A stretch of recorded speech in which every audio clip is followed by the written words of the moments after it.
Hey guys, it's Kim. I just wanted to show you a few swaps that I was in over at minialbumscraps.ning.com.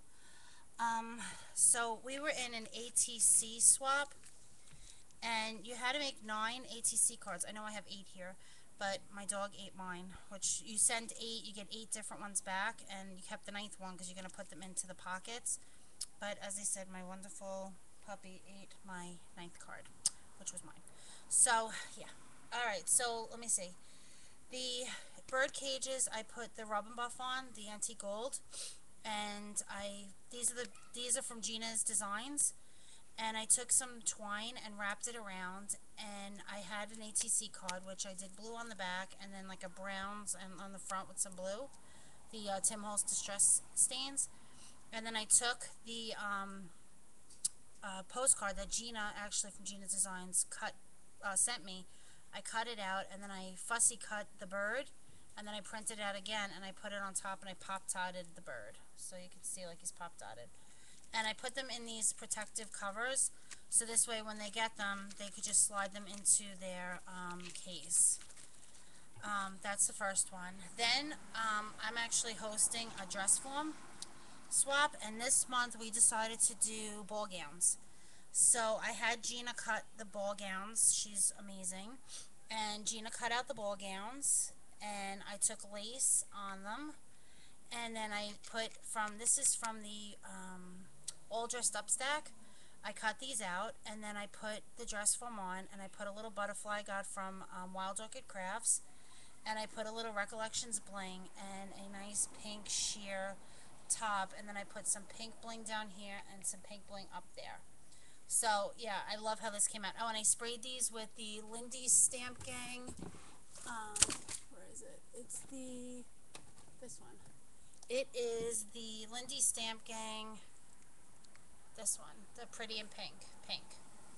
See, so I sprayed this with this, and we have to make 6. We made 5. I'm sending. You have to send 5, and then you get back 5 different dress forms. That's that one. Then I still have to make the holders for the charms, but we make 3 charms, and then we get back 3 different charms. This month I'm hosting that swap. It's a crafty charm swap. So I used like all different color beads on there, and I used a spool here, and a pair of scissors, and a sewing machine. So those, you have to use 3 different charms and approximately 10 beads. So I have 10 on here plus 3 charms. Well, there's more than 10 because each one has more, like there's 10 dangles on here. So this way they're nice and chunky.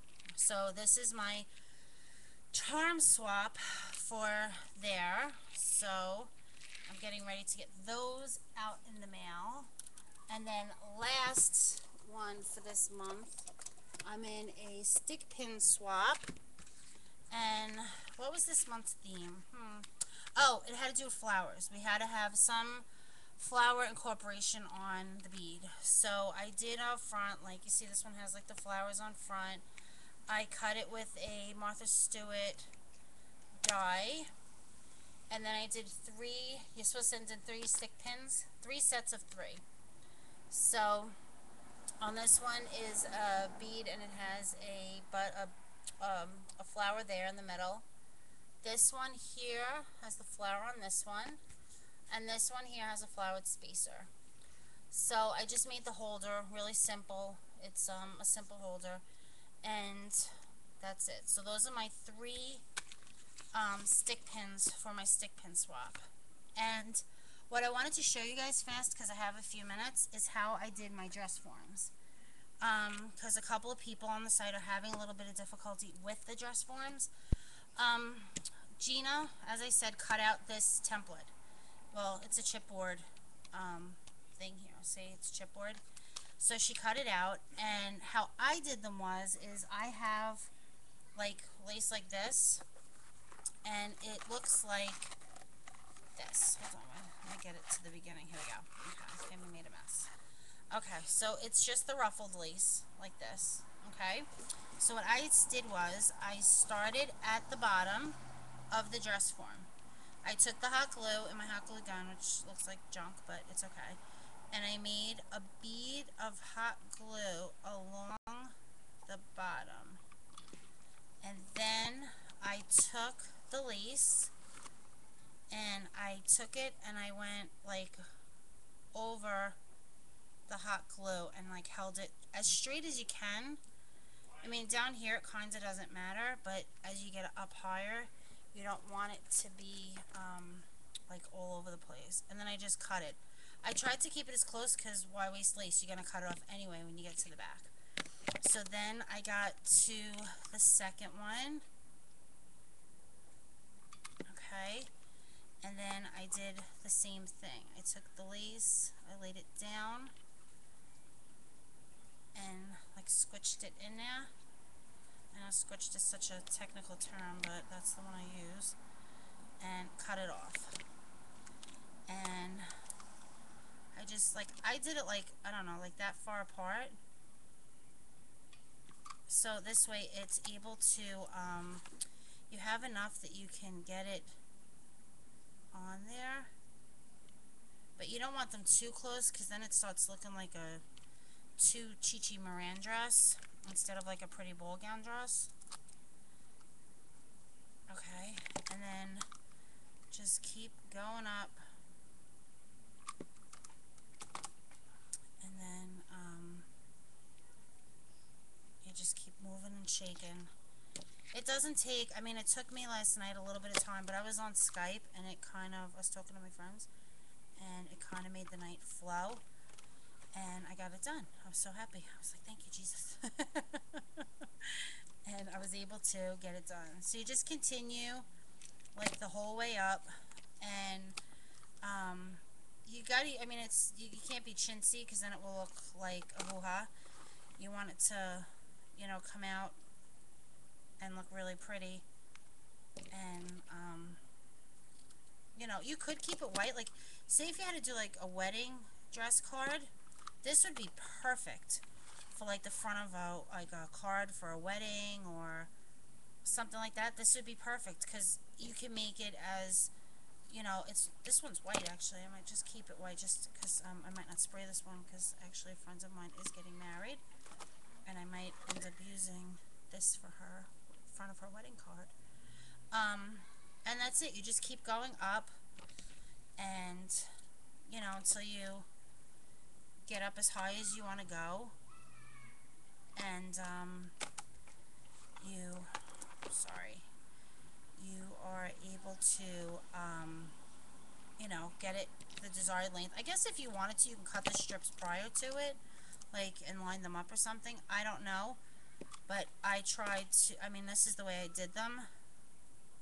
And just try to, see up here, try to keep them straight. Like, as straight as you can. Because, like I said, you don't want it to look like junk. So, I do it to here. And then, okay, that's nice and straight. Perfect. Now, the top of the shirt, I don't know what I'm using this for yet, so I'm just going to leave it blank until I decide. Now, what I do is, see? Here you go. See? Nice, pretty. It's, you know, lacy. It's nice. Now, if you look at the back, it's all messy. So I just take my scissor and I just go down the dress and just clean it up.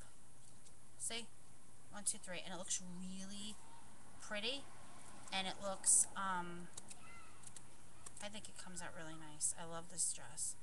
So, a couple of the girls on the site were having a little bit of difficulty making the ball gowns. I, thank you, Jesus, figured it out, how to get them like this. So, that's my ball gown dress. Now, if you wanted to, because it's white, you could spray it with the Lindy Stamp Gang, any color you want, anything you want to do with it. I'm going to leave it white for a little while because I don't know what I'm going to be using it for. And then what I did was, at the end, I took a little bit of my hot glue and I went down and I just did this.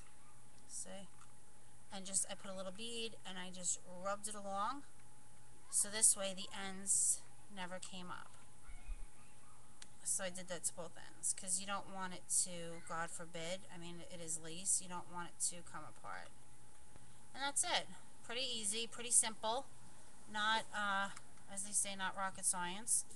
It's pretty cool, and I think it comes out, sorry, looking really nice. So I hope you guys liked my little tutorial. It's my first tutorial, and I hope you guys like my swaps, and have a great day, guys. Thanks for watching.